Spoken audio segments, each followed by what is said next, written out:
Hello and welcome to the latest edition of my podcast. Today I am absolutely delighted and privileged to be joined by one of the Wigan Athletic administrators from Burby's trainer, Paul Stanley. Paul's been working excellently over the last few weeks, helping Wigan find a buyer and obviously get through these really tough times. So first and foremost, Paul, can you introduce yourself and obviously what you've been doing over the last couple of weeks?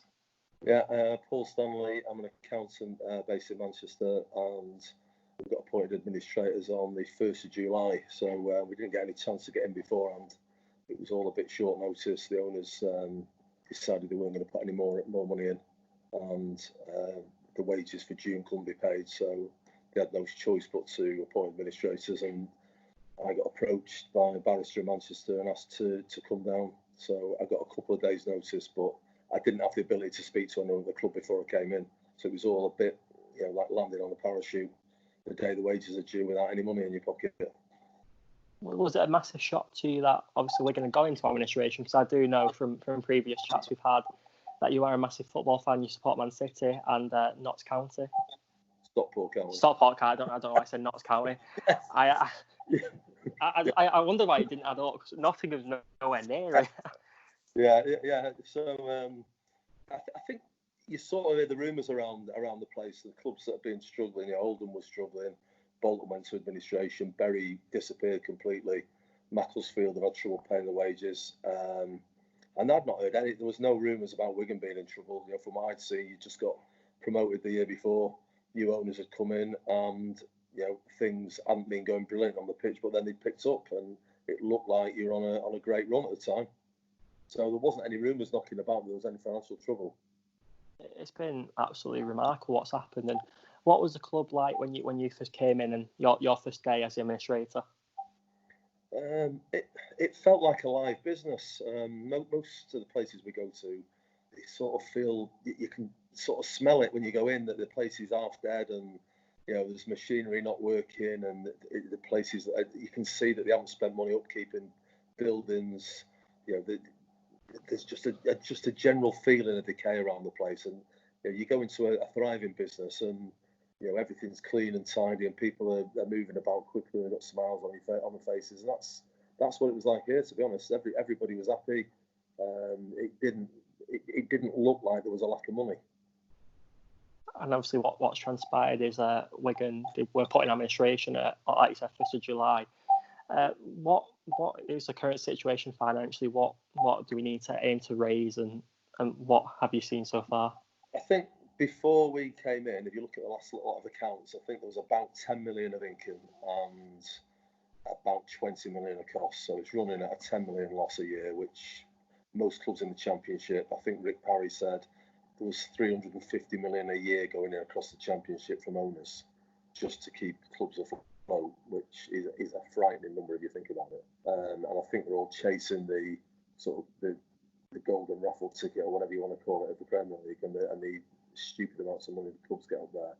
But obviously only 3 clubs can go up in a year, so there's always another load of clubs in the middle that are chasing it that aren't going to get it.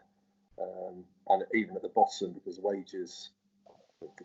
there's so much wage inflation in the game, that even at the bottom of the league, the wages are high, a lot higher than you probably think they are.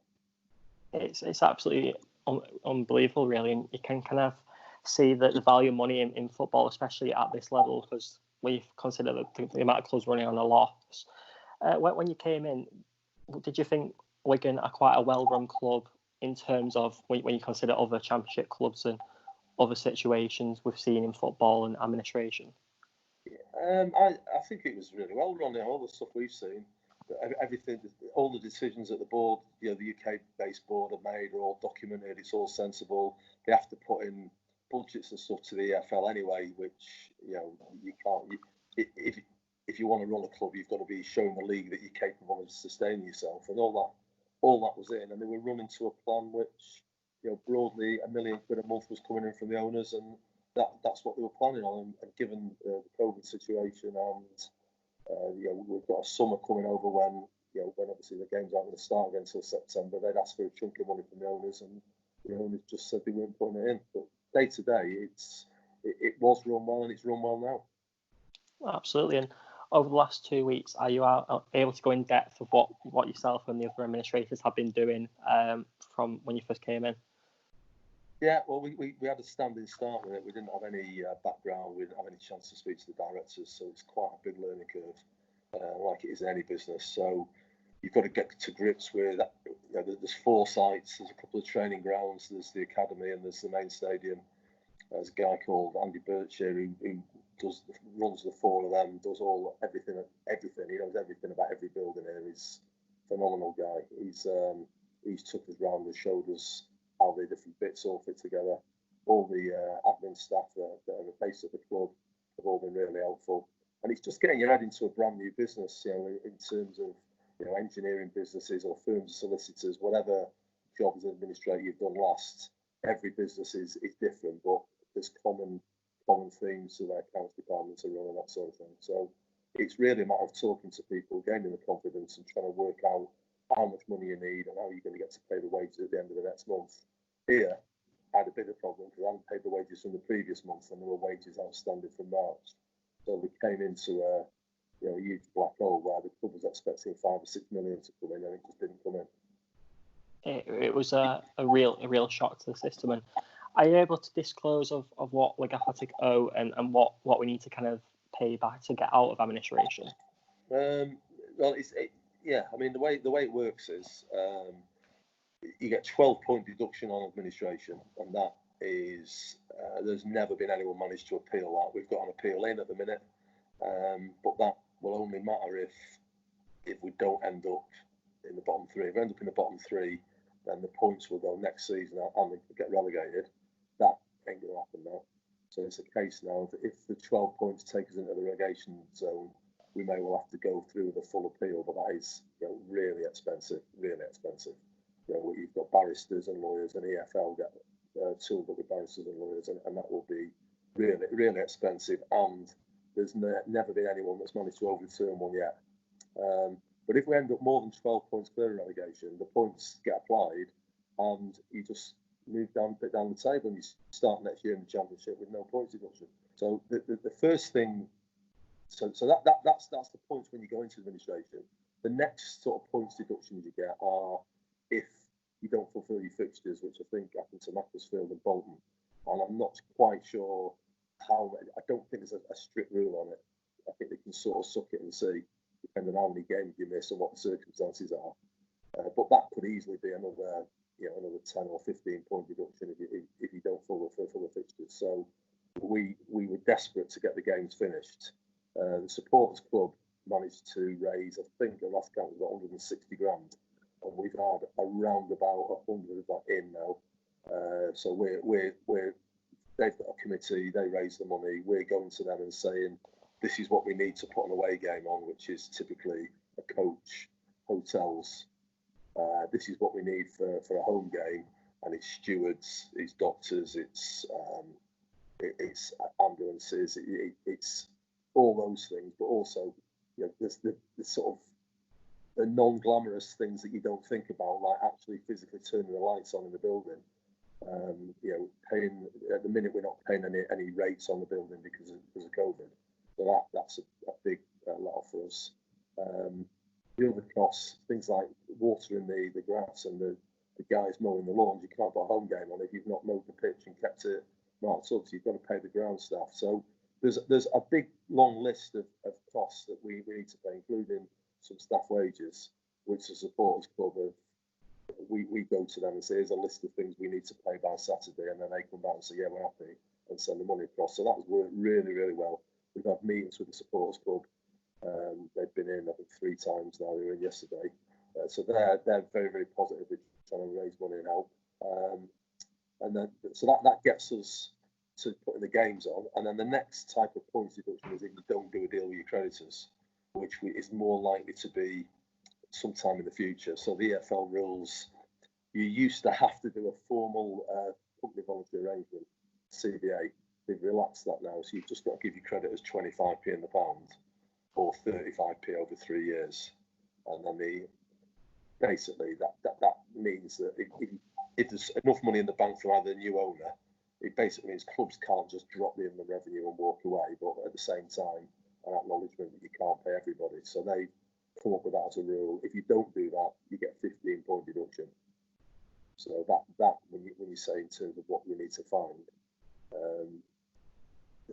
that's probably a separate figure for some there. Absolutely, and what a great summary. And at the moment, how is the search to find a buyer? I know there is a deadline, I believe, the 21st of July. Yeah, it's not. Is it a deadline? The EFL rules say you have to market the business for 21 days. So the 21 days will be up on Tuesday, I think it is. So at the end of that, if we've got serious buyers, which we have, we're then allowed to go to the EFL and say, right, we've now got somebody that we think's the preferred bidder, and then the EFL can do their checks. Whereas if we went today, they'd say the rules are you've got to do 21 days. So we've had, I think the last count was about 55 non-disclosure agreements gone out, and then we've had, I think, sort of 5, 6, 7 have come back proving they've got the money, and then we're starting to get offers in, and we've had 3 offers so far. Great news. And when you're obviously looking at accepting a bid, what are the things you're looking for? Really, it's only about money, I'm afraid. That's my job. I don't write the legislation. It's about the person who's willing to pay the most for the assets, but obviously they've got to be acceptable, fit and proper to get through the EFL rules. So that, I know the politicians want an answer which is pleasing to the people who vote for them, but frankly, it's naive. What they all want in an ideal world is what everybody wants as a football fan. We all want a club that's sustainable, that wins every week, that doesn't lose money, and a lot of those things are sort of mutually exclusive. So if you haven't got a wealthy owner putting 10 million quid in, you just can't compete.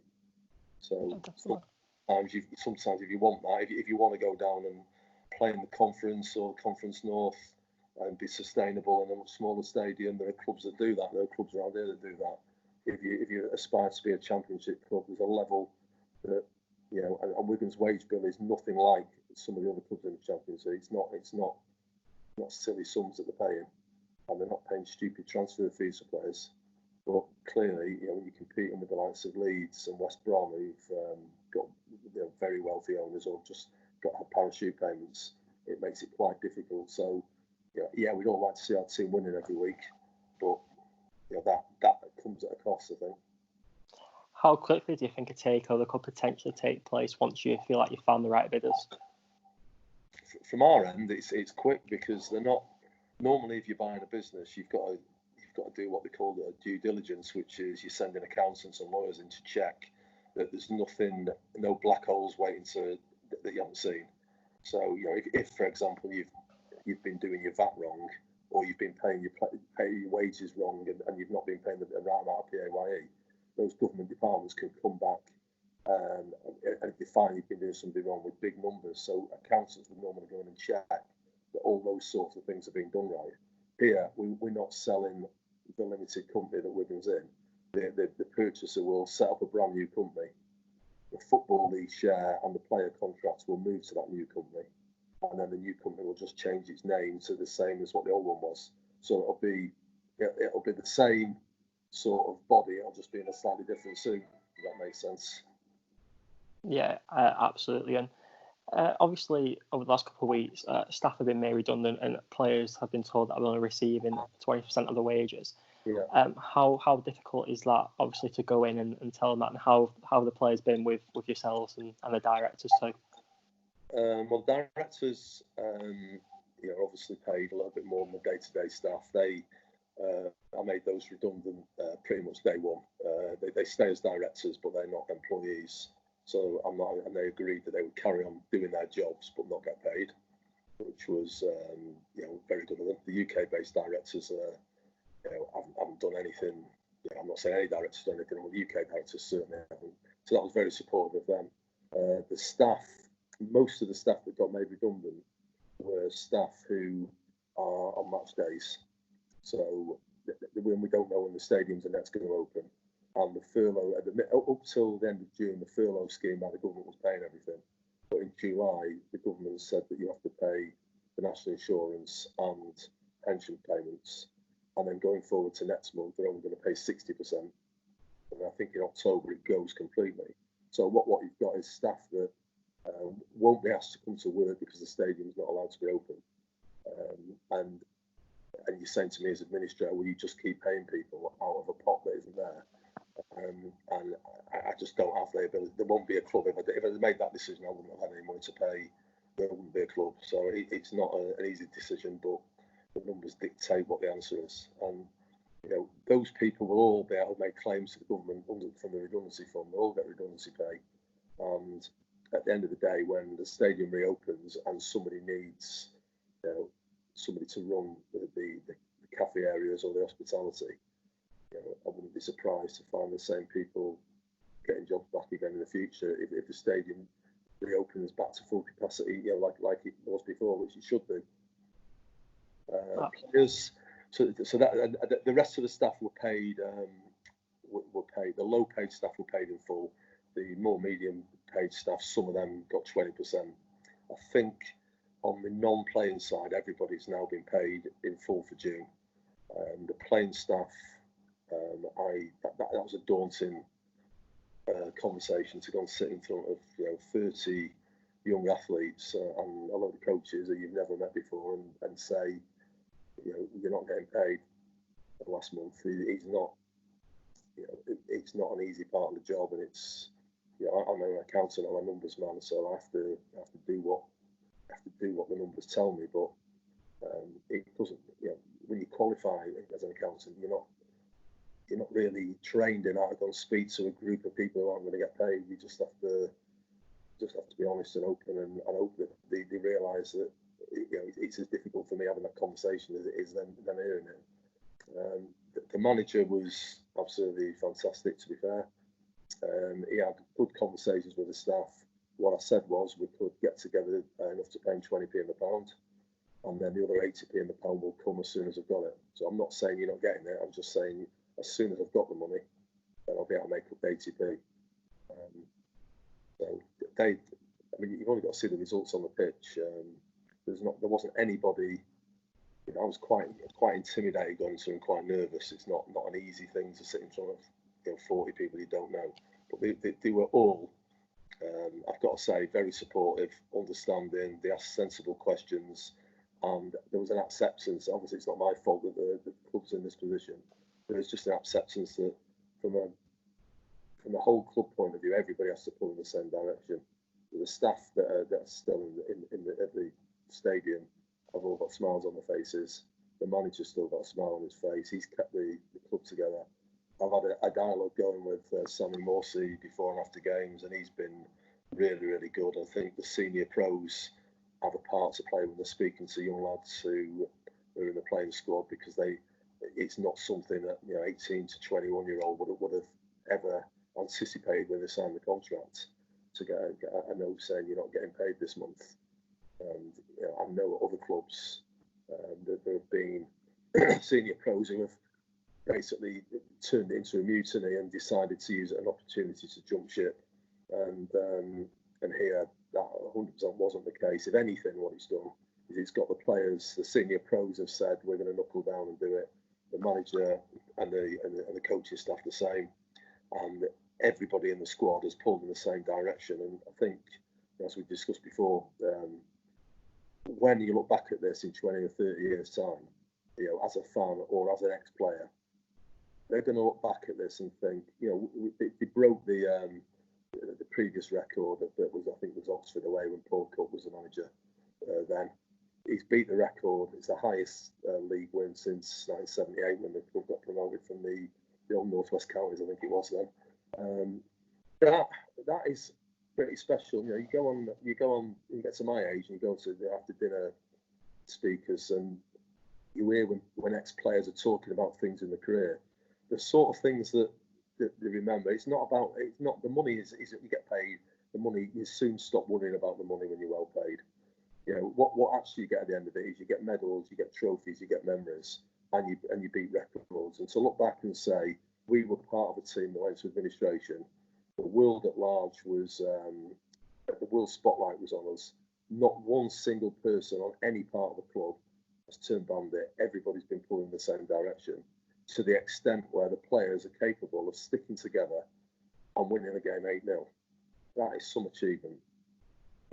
And that's players that, maybe the answer is we just don't pay them anymore. Maybe if you play like that every week, it'd be a brilliant recipe, wouldn't it? But I just think that result the other night said it all. And we're now, touching wood. I'm hoping that get a result the next game or two, and the 12 points then have no effect, and the club then survives in the Championship, which means that a new owner coming in is starting from a higher base. That's what I'm hoping. But I think that I can't speak highly enough of, it's not an easy job coming into a place where when administrators are appointed, there's a lot of worry and fear about the place. The staff have got families to feed. They've got husbands and wives at home that are relying on those wages to pay the mortgage, and it is upsetting for people, and therefore it's not easy in my position to have to deal with people on a day-to-day basis when there's a fear that somewhere might close down and they might all lose their jobs.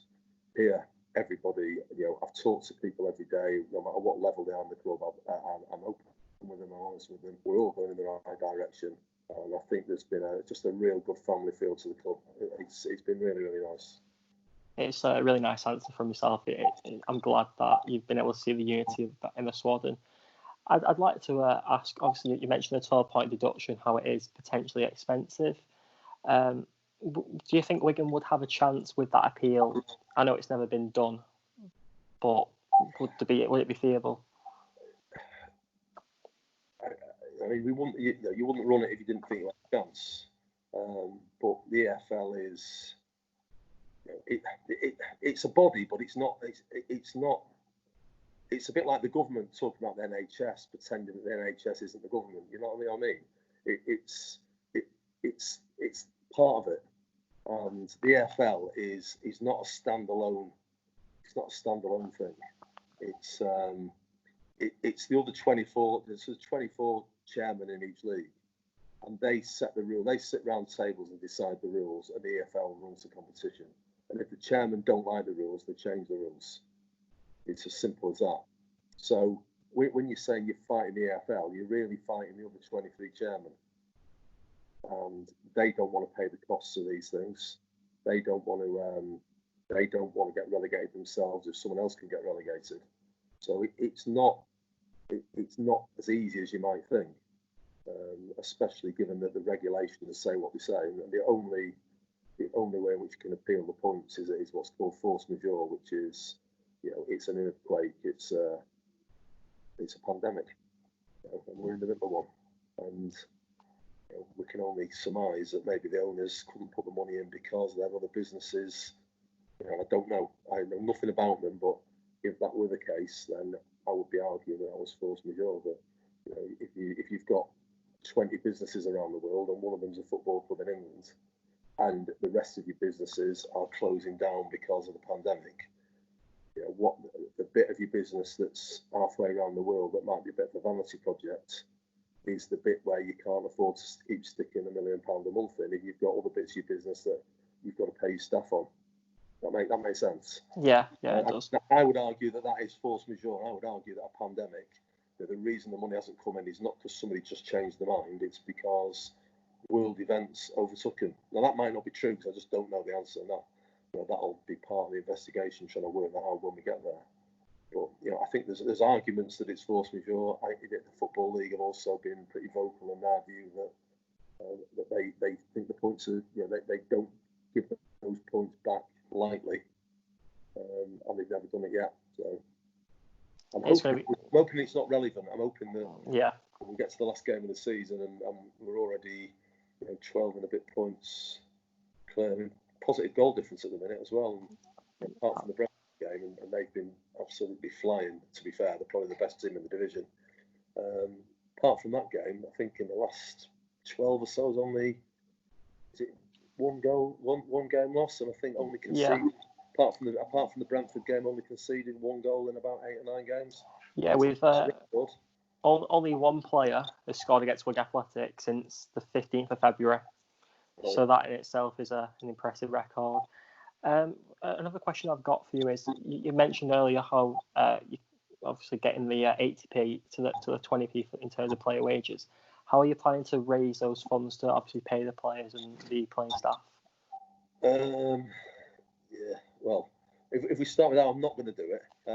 There's no TV money coming in. There's no spectator money coming in. There's no beer and pies being sold at games.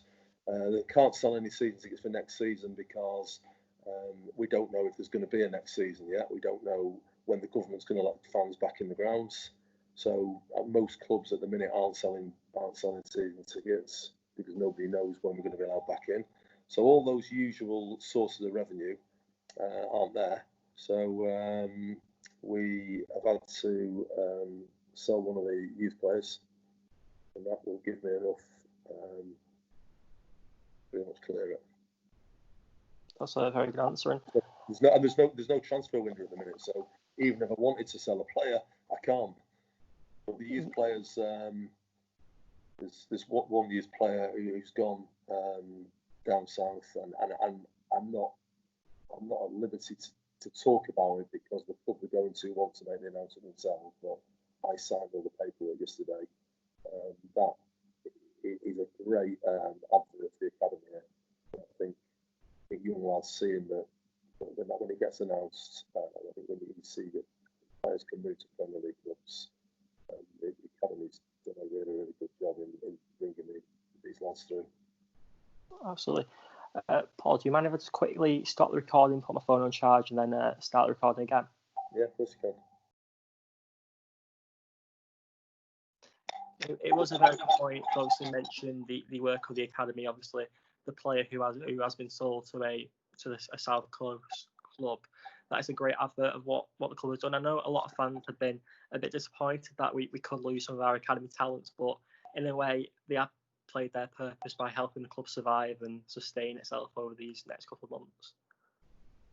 Yeah, definitely. I mean, as I said before, there's no other. The money wasn't here. That's why it went to administration, and there was no source of money. So we were lucky that the EFL, obviously, we couldn't sell a player to another EFL club. We couldn't sell them to any. I think we were allowed to sell into the conference, and we were allowed to sell into the Premier League with permission. Obviously, you're not going to be selling down and selling up to the Premier League. The Premier League allowed this sale to go through, and the EFL were happy with it. So that sort of saved the day, really, and means we can move on to the next phase, which is getting the rest of the season done, and then trying to look forward to getting a new buyer in. Absolutely. What kind of finances do we need to obviously run to the end of the season? I know the final game is against Fulham next Wednesday. Yeah. It's only general running costs. I don't have anything big to pay out now until the end of the month, which will be the next wage run. All the costs for the away games have been met by the supporters club, the official one, and the home games. Most of the costs. Obviously, they can't pay for everything because the running costs of the club are a lot more than you probably think. But the game stuff they've been great on, and they've paid for everything we've asked them to pay for. It's been outstanding. Do you kind of feel a bit of pride to see how the Wigan fans and supporters club have come together to raise over £160,000? So obviously, it just shows how passionate people are about the club. Yeah, and it shows as well that the feeling, some of those donations. We've got. I don't know if you can see that. I don't know if that works, but if you can see on the far side of the stand there. Yeah. Yeah, I mean, you've got a load of like cardboard cutouts of wood. I don't know what they're made of, but they've got shirts on, and people paying. The club gets a tenner a time for them. There's all sorts of fans from all sorts of clubs who sponsored a shirt in their own club colours, paid the money over. Because I think the whole of football, the style of football that Wigan played with in the Premier League was a great advert for the club then. And I think most people, for me, I remember the game when you beat Man United that helped win City the league. I remember not so fond of the FA Cup and the cup final a few years ago. But that's football. It's without people to play. I think in particular in the northwest, there's a whole circle of teams around the M60, within a sort of 5 to 15 mile radius of Manchester that are all in. A lot of them are in similar boats to Wigan, and it could be any of them fans. And I think they look at it and think, some of them it has been them, but most of the fans are looking, thinking this could be my club next season, and you don't really want people to miss out and go to the match on Saturday. It's what we all do. Without teams to play, there isn't a game, is there? So I think most fans, I've not had any negative, nothing negative today at all. Everybody's been supportive. Everyone in the whole of football has wanted a positive outcome here. It's been a testament to Wigan, really, of how much of an impact they've made on people's lives. I always say, like, people who don't support Wigan don't really understand it, but once you kind of get involved with a club in some aspect, you kind of see how special it is and how much it means to the town. Have you kind of always gained a little bit of a personal attachment of the work you've been doing? Yeah, well, I was cheering when the goals went in the other night. Yeah, I mean, I love golf. Live. I don't think there's anything better than live football. So, I go to probably on average 3 or 4 games a week, every week, because that's what I like doing every time. So, when I come into the stadium, you watch a couple of games, you very quickly. I very quickly work out who the players are, what sort of system they're playing, and that makes it. It's not then a random game where you're just watching one team for one game. You watch a couple of games and you quickly work out how it fits together, and speaking to the manager, speaking to some of the players, speaking to the board, you get a feeling about the whole thing sort of fits together. The ethos. It's a friendly club. There's no trouble causes here. They want to do things the right way, and I've got a lot of respect for that. It's been remarkable to see the you've done since you've come in the club, and I'd like to ask you a quick question of football fans. We're not really aware of obviously all the behind the scene costs and things people won't normally know about really. Can you kind of delve into a little bit more of the costs Wigan have on a day-to-day basis or on a weekly, monthly basis? Well, the big. I mean, if you look at the accounts, I'm not telling anything here that isn't in the public domain. The costs were in the last set of accounts were about 20 million, and the income was about 10. So you spend twice as much as you're getting in. The biggest cost in there is player wages, because you're in the Championship and player wages are expensive in the Championship. The stadium at the minute we're rates free because of COVID, but the rates on the stadium are a lot more than you think they are. The electricity bill is a lot more than you think it would be. A couple of tens of thousands a week. The water bill, I think the water bill's £8,000 a week. If you think you've got 5 pitches at the academy and 3 at Exton and the main pitch here, there's a lot of water there being used. Which when you're getting a few million in income, it isn't a massive amount. When you've got no income coming in, it's even the smallest things cost a lot of money. Things that you wouldn't think about day to day, but the software in the ticket office, all the supplies that go into the club shop, all those sorts of things that every other business pays. I mean, we even have to. I think it was £600 a month is paid on a methane test, because I think the ground's built on some reclaimed land. So things like that, you wouldn't. It doesn't sound a lot of money, but if it was somebody knocking on your door at your house saying, "Give us £600 every month just to check if there's any methane coming out of the grass," there's so many costs that you just wouldn't even think about. But then there's a lot of income coming in from TV money, so it gets. It gets covered, but at the minute there is no TV money. There is no one coming to the stadium, so it has to be met from somewhere. Absolutely. Have you found the process of administration a lot more difficult considering You've completely frozen out, Jay. I'm just getting your head's frozen on the screen. You sound like you've moved to Mars on a Sputnik or something. You feel that?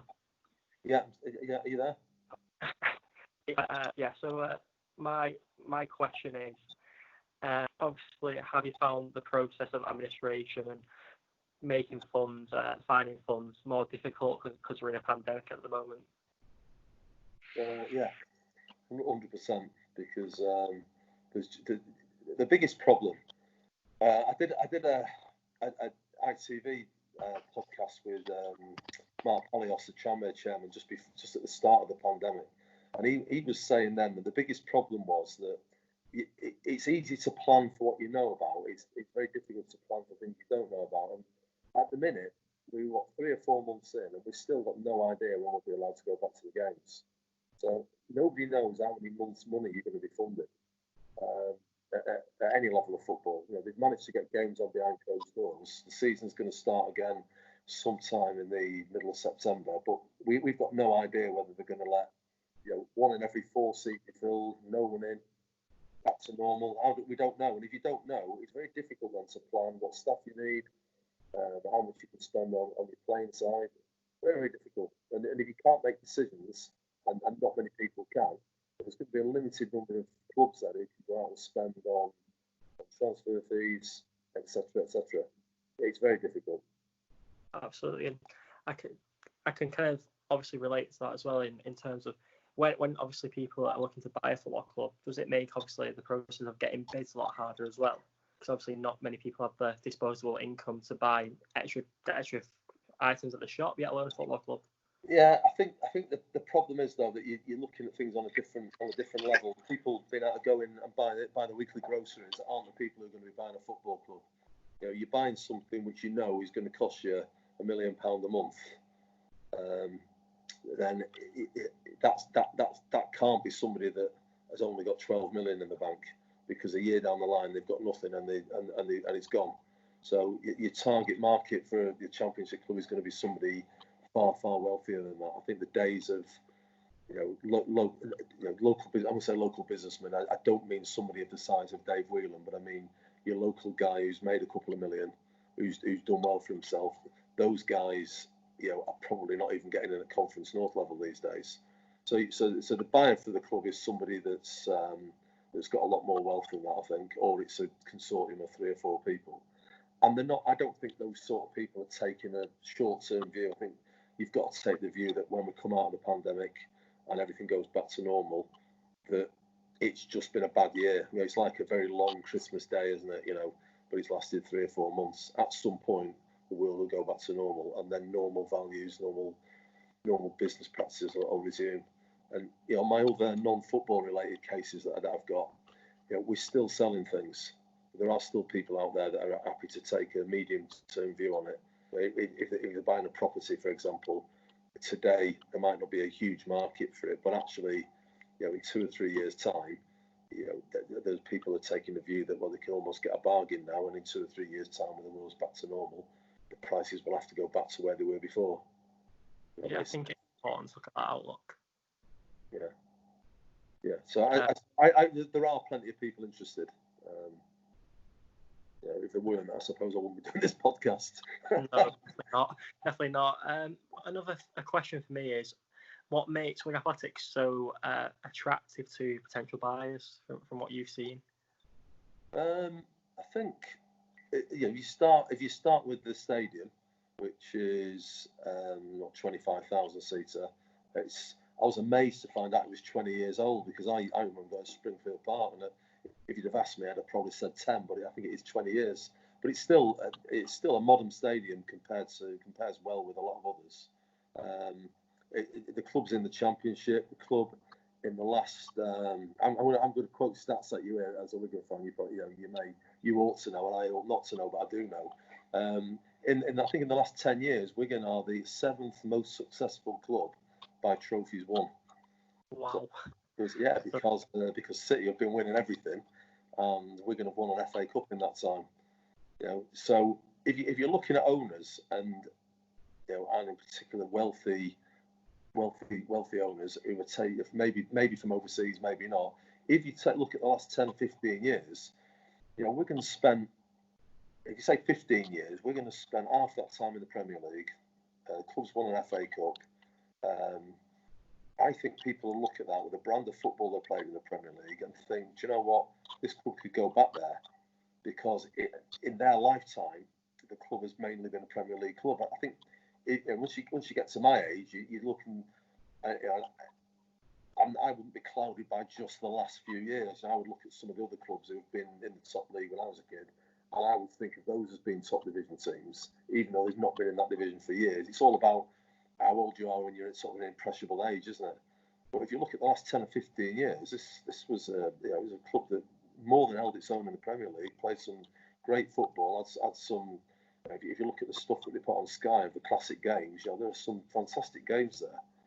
So that you're not looking back saying, 30 years ago they had a season in the Premier League, and therefore, we could bring it back. It's a club that has been in the Premier League relatively recently, and I think that gives it a sort of a modern history. You don't have to take a 100-year view. There's a great story from 1978 when the club came into the league and went up all the way.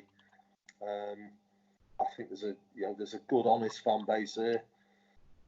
I don't really. What's the negatives to it? The negatives are it's not in one of the major cities in the world. It's not in the middle of London. It's not Newcastle. It's not middle of Manchester. But in terms of a town, I think the club's punched well above its weight. Absolutely, I fully agree. I've got one concern to raise, if you don't mind. A lot of Wigan Athletic fans are very concerned that we will be asset stripped in terms of losing key players, losing potential facilities, more staff members. What is your stance on that? In terms of what now? At the minute, I'm not planning to do any.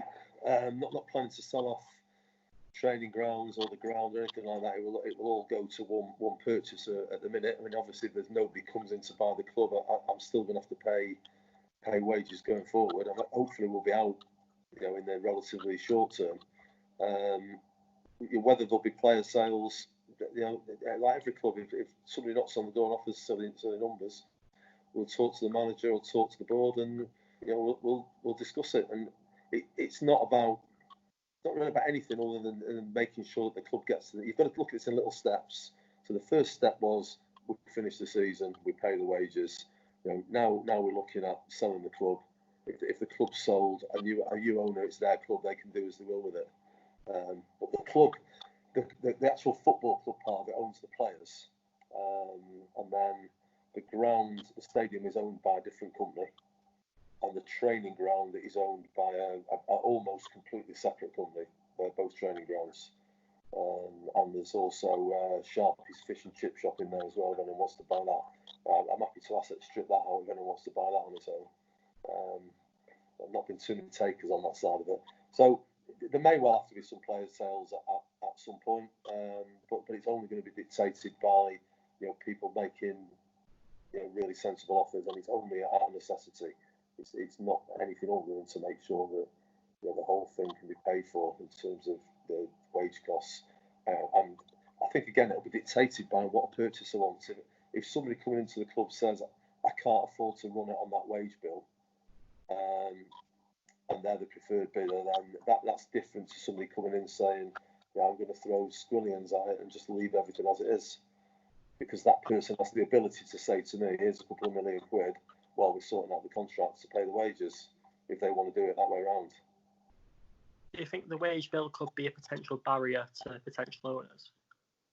Only ones that haven't, it depends who the owners are. If you've got local people who want to run more of a community style club, then I think the wages are probably too high. If you've got owners coming in who are more ambitious, then the wages are, I think, probably half the going rate for the Championship. They're not expensive. The club's not. It's not been extravagant and wasteful on wages. In terms of what the working man earns, their wages are high. But in terms of what some of the teams in the Championship playing, the wages there on average are about half.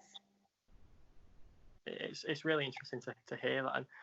And on your point of view with buyers, are you allowed to potentially go into not any detail, not revealing any names, but can you kind of express where some of the bidders are from? Are they international? Are they local? What kind of range have we had? In terms of the people that have shown interest, there's been people from all over the place, all over the world. But I don't know them. Those are serious. You've got lots of people, lots of middlemen, a bit like football agents who are pretending to act for people, but what they're really trying to do is make a cut in the middle for themselves. So I think out of the 55 people or so, only 10% of those can prove they've got the money and are serious. So, that I'm probably not quite answered your question, but in terms of the people who are making offers, I don't think it's something I can go into at the minute. That's more than in the middle of a process, that's all. But there's nothing sinister in that. No problem. And on a final note, are you able to give a short-term plan of what you're planning on doing over the next few weeks and maybe months of the time you'll be here as the administrator? Yeah, well, hopefully it won't be months. Hopefully it'll be a couple of weeks. But in the short term, it's finish the games. It's making sure I can pay the wages at the end of this month for July. The transfer window opens on the 27th, I think. So if, depending on what potential owners want, that would be, and depending on what, obviously it's not a secret, the club's in administration. So there's a lot of interest in some of the players, and that might be a necessity, but it's not a fire sale or anything like that. We're not selling anybody and everybody. And then really it's down to what the new owners want. And we'll only know what they want when they make an offer, and they'll only make firm, proper offers. We've had indicative offers in, but we'll only get proper firm offers at the end of this 21-day period. And really, we want to be out of it. I don't want to be in here at the start of next season. I think it's much as the results have been not bad while we've been in office, and then I'm thinking to myself, we're in the football club for 12 months. So ideally, we'd have somebody before the next season starts. Absolutely. And on a final note as well, I'd like to say thank you for the honest thing coming on the podcast. It's been great to have your insight, and I feel like it's really important in another final note is to say, are you confident that Wigan will find a buyer quickly and as soon as possible? I think so. Yeah, I don't. There's no reason why not. I know, 3 people made offers at the minute, so the level of interest is sensible levels, and there is something tangible there, isn't there? It's not a club that's been going for 2 or 3 seasons that's come up 4 divisions on the trot and then it's blown up. It's a business and a club that's been around a long time and has survived at Championship and Premier League level. So why wouldn't you come into that environment if you want to own a club? The real question is, why would anyone want to own a football club, I suppose? But you know what, people do, and they don't. I think some of them will make money out of it, but most don't. But they still love being involved, and they get a real buzz out of it. So in terms of how you value a football club, it's nothing like how you value a normal business, because the value on a normal business basis is zero, because you just spend your life putting your money in. But they still get sold, and I've got no reason to doubt this will get sold as well. Brilliant. And it's a very interesting point as well, because I know some people obviously dream of owning a football club one day, and I think that kind of buys into the fairy tale of why own a football club. I think it's obviously a lifetime ambition for some people, and I'd like to just say a massive thank you for coming on the podcast. You've been absolutely excellent in giving an insight we've not seen yet about the administration and what you're doing, and I'd like to say a massive thank you to yourself and the other administrators working at Wigan Athletic. It doesn't go unnoticed, and I'd also like to welcome you on the podcast in a couple of weeks' time if that's something you'd be interested in. Yeah, you can give us a shout when it's all finished if you want, Jay. Thanks for taking your time out as well. I'm always happy to help somebody on the way. You've had the initiative to get on the phone and have a chat, so you deserve it. Thank you very much, and I'm looking forward to speak to you soon. So thank you for everyone who's watched this, and in my final note, I just want to say thank you so much for the crowdfunding their efforts too, because the fans have been absolutely amazing, raising so much money to help the club, help pay wages, and help the running costs of the football club. And I think everyone should be so proud of how they pulled together and unified in these really tough times, because in cases like this, sometimes fans can turn against each other. They can kind of argue amongst themselves, but to the complete opposite, fans have unified, they've been there for each other, and I think it's been very humbling to see. I've never felt more connected to the football club, and I think everyone should be proud of that. And obviously, from an outsider who doesn't support the club, you've kind of seen the spirit from the staff all the way to the players to the managers, and it is a family club by nature. Yeah, it's been brilliant. Absolutely superb from top to bottom. Yeah, and that's what we want to see. And hopefully, next time we speak, we'll have information about a potential buyer, and then we can kind of build into that a bit more. And obviously review what's happened. But it's great to see, and like you said, let's hope we can get 3 points there. Later today, you'll be seeing this on a Saturday morning before the Charlton game. So let's hope the lads get 3 points next week, and then we don't have to talk about the appeal either. Yeah, brilliant. Good luck. But thank you so much, Paul, and thanks for watching.